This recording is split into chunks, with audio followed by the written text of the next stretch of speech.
Welcome, prospective recruit. You have an important message from the Department of Engineering Sciences and Materials.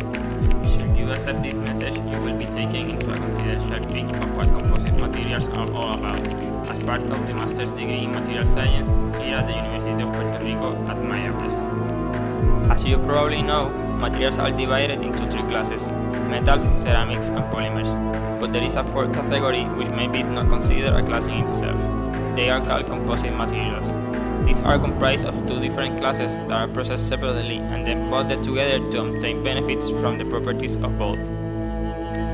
The structure of a composite has a matrix, which is the phase present at a larger volume fraction, with fibers or particles of the other phase, called reinforcements.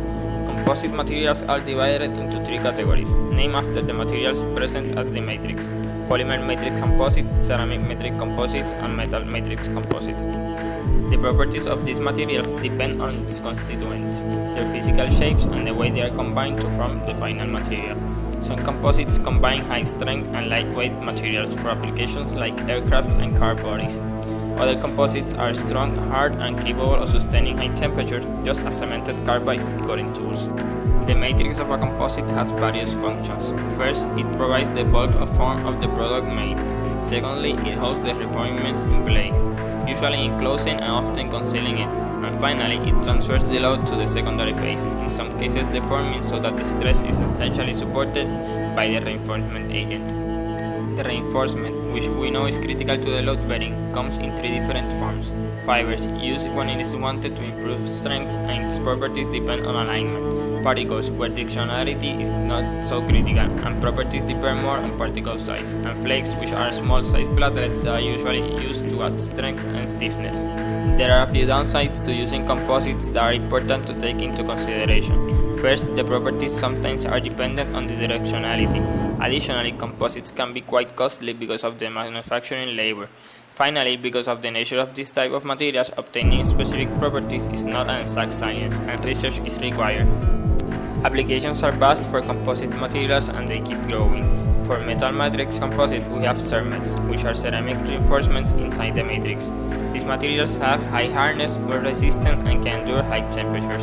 Some examples are tungsten carbide for dyes in powder metallurgy and titanium carbide for gas turbine nozzles. For ceramic matrix composites, the most commonly reinforcement used are fibers of another ceramic. These types of composites are less common and their success has been limited due to technical difficulties in processing methods. One of the most promising applications is using CMCs as a competitor of cemented carbide for tools. Finally, the polymer matrix composites are the most common and commercially important class. Inside PMCs, the fiber-reinforced polymers are the industry standard.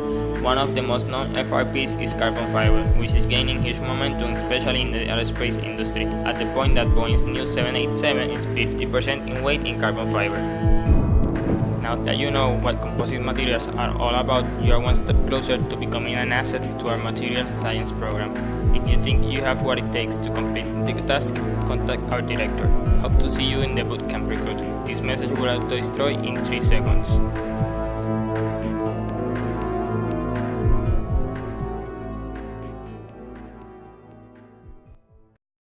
Created using Powtoon.